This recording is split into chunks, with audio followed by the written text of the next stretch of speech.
Hello, and welcome to this episode of Lift Every Voice, a program of the Louisville branch NAACP, in which we seek to keep our community informed of the issues that we see as important and to make certain that you are informed so that you know what issues that you need to be worried about, things that you should be considering. Two of the primary focuses of the NAACP is education and voting rights. Those are very significant issues, and in Louisville community currently ongoing now, we have some concerns. The NAACP does and are working hard in addressing those particular issues. Let's start first and talk about voting rights. As we say, all issues depend on voting rights.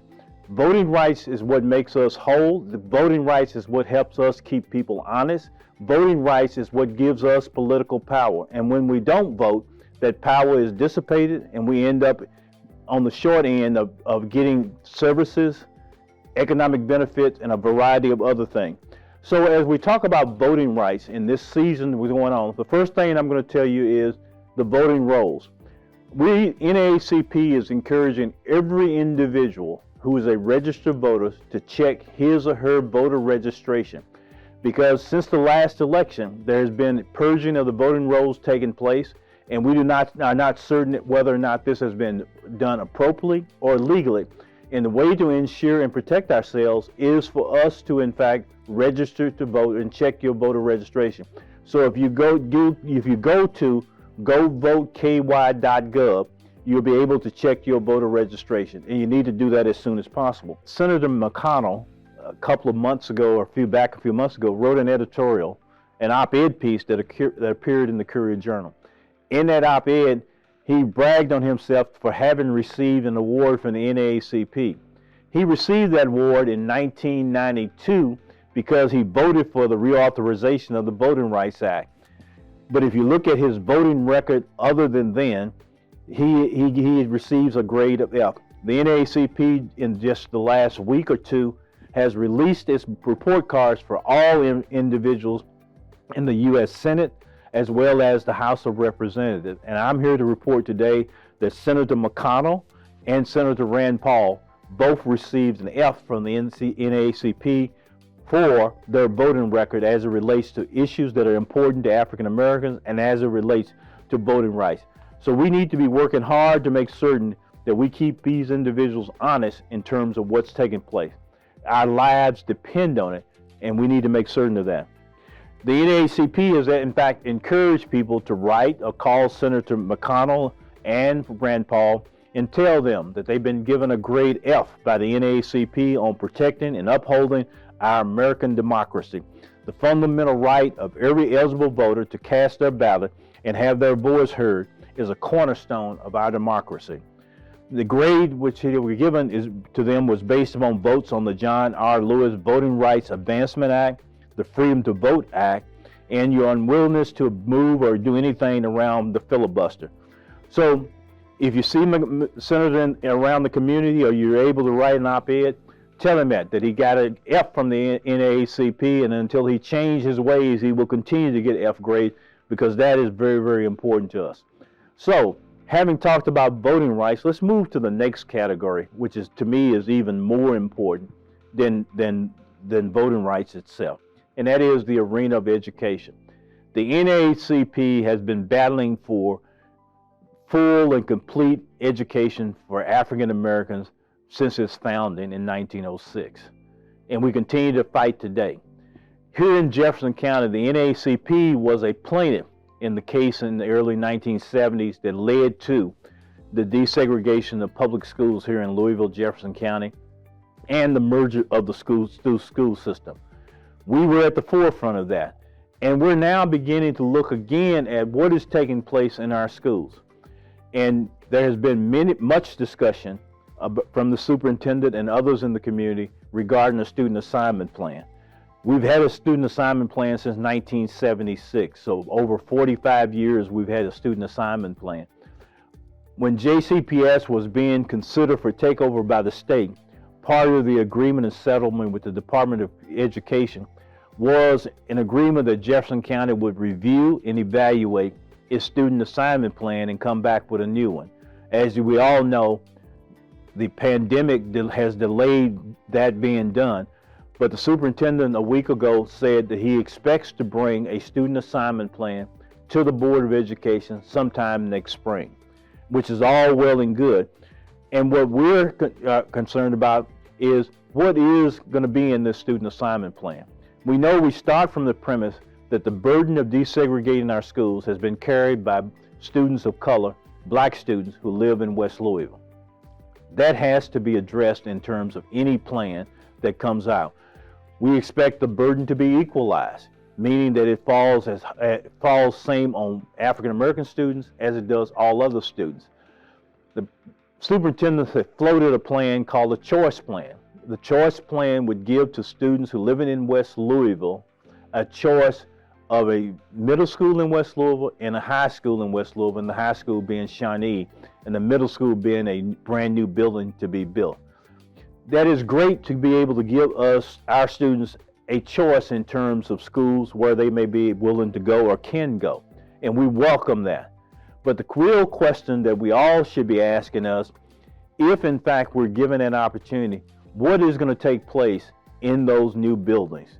As I say, we're being offered shiny new toys, but we don't know what's going to happen. It's like being given an electronic car that needs a battery, and they give you the car, but they keep the battery. So you can't use it because it's not functional.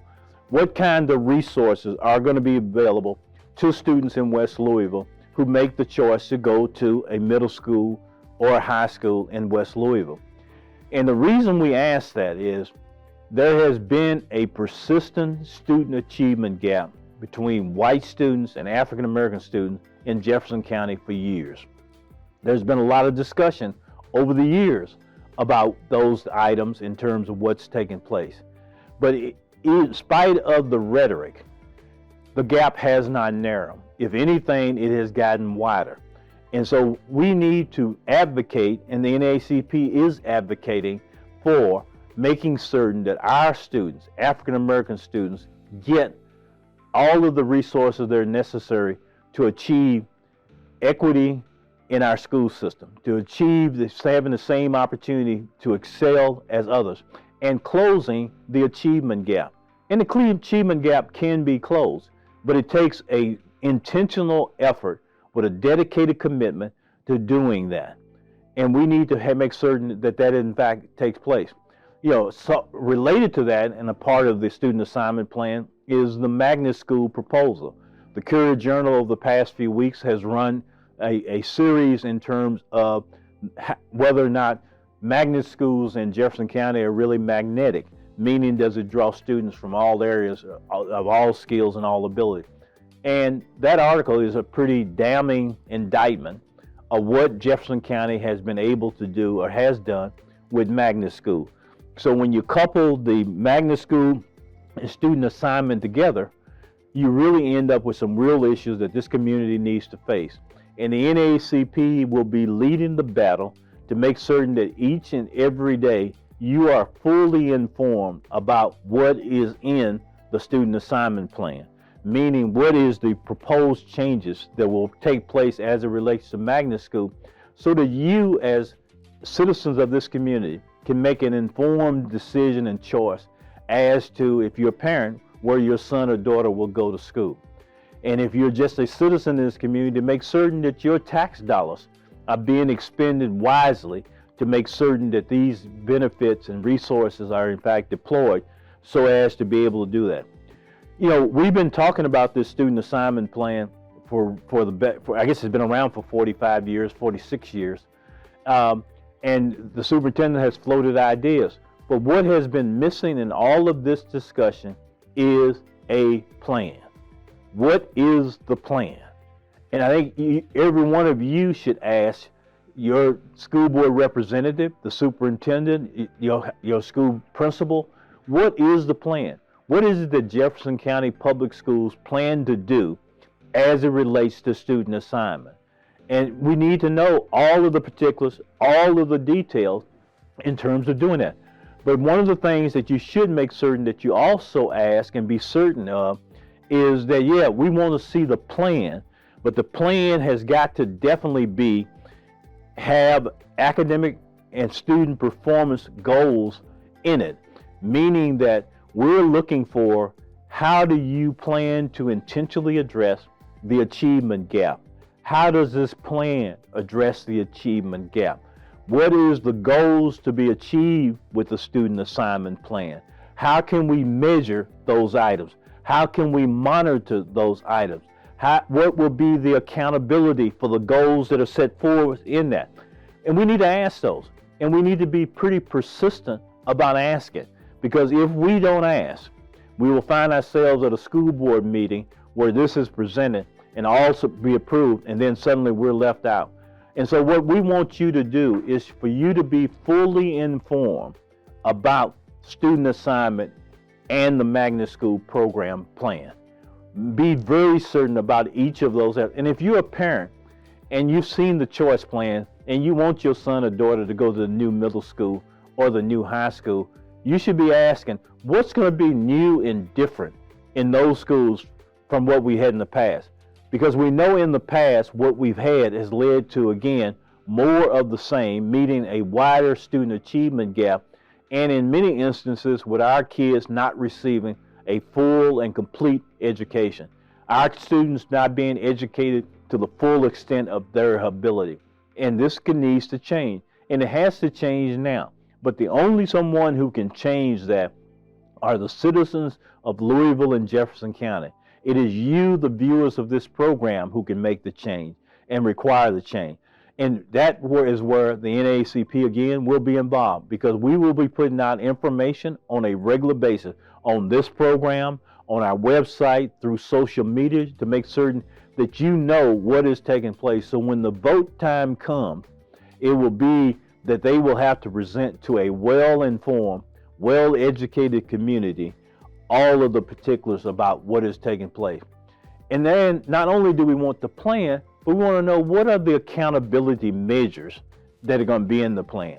And by accountability measures, I mean that if a goal says that we're going to achieve X amount in terms of reduction in the student achievement gap, if that reduction does not take place within a defined period of time, who is responsible and how do we hold those individuals accountable for what is taking place?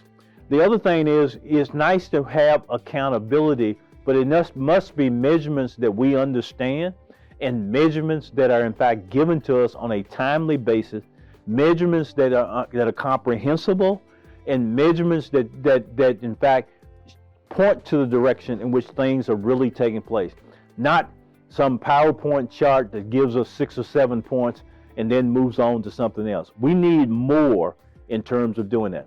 Student assignment plan that was implemented in 1976 has been upgraded and amended several different times. Each of those plans, depending on when they were 3 to 4 year plans. And as we well know, in 3 to 4 years, a lot can take place in a school system and in a community and in terms of the achievement of students. So we need a student assignment plan that is over a shorter period of time with more reporting, more accountability in terms of what is taking place. And that's where the NAACP will be involved. And that's where we want you to be involved. So any plan that does not include academics, is not a plan at all, because it doesn't do anything. So we need more than that. And what we ask for is that in any plan that is presented has to be a detailed plan with specifics. Detailed in terms of all of the elements that will take place. We talk about the choice plan providing to students opportunities at Shawnee High School and the new middle school, but that thinking in terms around that does not address all of the African American students who are attending schools within JCPS. And if you looked at the data, you will find that student achievement gap is roughly the same if it is a African American student attending one of the schools in the East, as well as African American students who are a majority population in schools in the West. The student achievement gap is there. That says that within the classroom itself, there is in fact some failure, or within the school building itself, some failure in teaching and making certain that our students, African American students, Black students, are in fact learning and achieving. And so we need to be very vigilant around these things in terms of what they take place. I do not expect the discussion around student assignment or the magnet program to be an easy program, an easy process. I think it's going to be tough. If you've been following Jefferson County Public School meetings over the past few weeks or the past couple of 3 months, you've known that there have been groups of individuals who've shown up at school board meetings, disrupting those school board meetings, in many of the instances over primarily two issues. One, mask in the pandemic, and the second one has been around what they think, or at least they talk about, is critical race theory. JCPS does not teach critical race theory. JCPS teaches truthful historical facts in terms of what is taking place. And you need to also be aware that there are bills being introduced in the Kentucky General Assembly which would ban what they call critical race theory, but it says you cannot teach or have books that would make a student feel uncomfortable in the classroom. I don't know what that means. Do you? But that's the kind of language that's being put into bills in the legislature for consideration. And we're beyond that kind of efforts to, in fact, take us back. If teaching individuals about slavery and what took place during slavery can make a student uncomfortable. Does that mean you cannot teach in the history of America that slavery took place? You cannot teach that a civil war was fought? You cannot teach that in Fairview, Kentucky, about 12 miles from my hometown in Hopkinsville, there is a monument built to Jefferson Davis, the first Confederate president?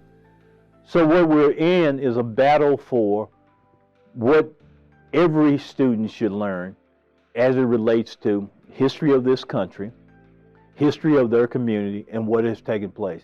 What I said earlier in terms of not being able to teach, we know that in the 20s, 30s, 40s, 50s, that the federal government engaged in redlining, meaning that banks and institutions would not lend money for homeowners in black communities.